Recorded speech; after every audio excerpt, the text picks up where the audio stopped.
Grave series ______6. Reformation. Agile wind with unruly passion over the grave. Roving with hearts heavy the residents of necropolis. Grave shifts as fair place, restless breeze palanquin. From the sky peer the stars and curious minds. Like horrid crew of strange attire the dead appears. With magic velocity of 30 eyes queue they make. Eager to come in reformation to dawn. On earthly plane that didst they leave behind them unsolved. Like leaves floating dry on the breast of river lost. Like bubbles surge filled with torpid joy of ocean.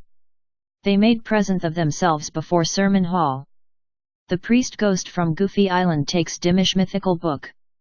Leaves after leaves turns he the provisions of retreat, and then overturning his eyes and drawing deep breath.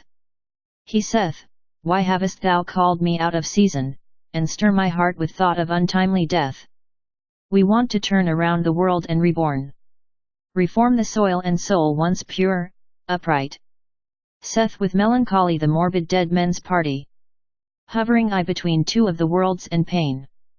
Watching my heart, my earthly daughter hungry and oppressed, saith a tormented father killed brutally on road.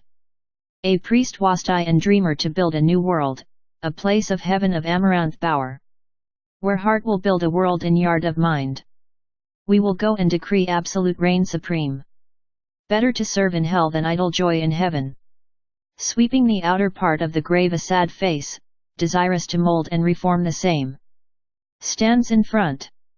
A poet and a sprite died a couple of days ago. Anxious to meet his damsel dear and fear of the necromancy that might rouse in her heart, and turns away from him his soul of soul. A party of departed souls assembles there to come. Seek permission to cross the fence with new oracle. A horse and only a horse for my kingdom. Pronounces a knight who wast killed in deep sleep, and after a prolonged period of sleep. He declares a battlefield and crossing the boneyard, and memorizing Golgotha he cries.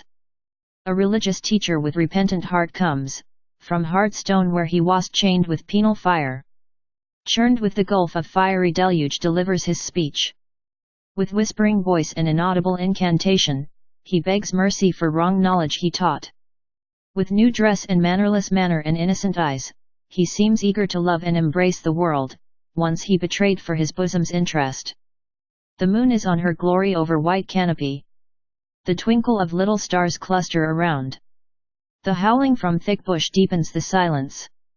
From a macabre cell a macrocephalus appears, Mephistophelian spirit of ancient Greek, sailing across tomb from 1,000 years, sucking darkness of night before temple of God, he vanishes into foggy trunk of black boskage. With heart thousand of strings tumble over the glum, a sepulchre for deadly rest where walkest straight, away from tomb's nauseated gull wings a half-drowsy soul. A poet, a painter who lived in a place, solitary sordidness of self-illumined ennui. Give me a cup of coffee, a toast with butter. My pen though truant will react new verdict. A constitution of heart will I build.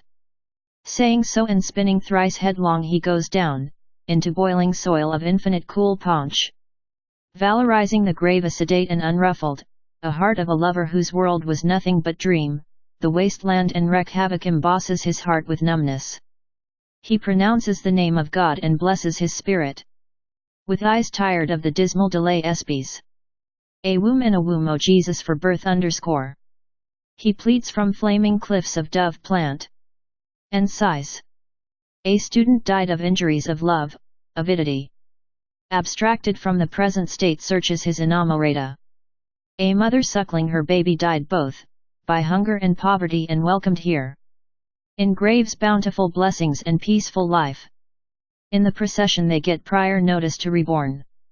Invocation from umbrageous in limbo. Pierces the veil of eardrum of arbiter. Sneering the kerfuffle from argument, and inflamed plenary waned and their outcry. The gownsman ascribes his ecclesiastical, the canonical dictation to reborn, and on earth to reform man from impiety. Hoping to choke with pure clop for ghostly prime, he rolling his eyes and turning head opens his wizardry. All deceased souls eager to sail to mother's womb stand. With great surprise and citable the turnskins pronounce, delight uttering amen with the master and bath, with light celestial from heaven that Lucifer muffles. On the shore of watercourse they stand to gain access into human flesh.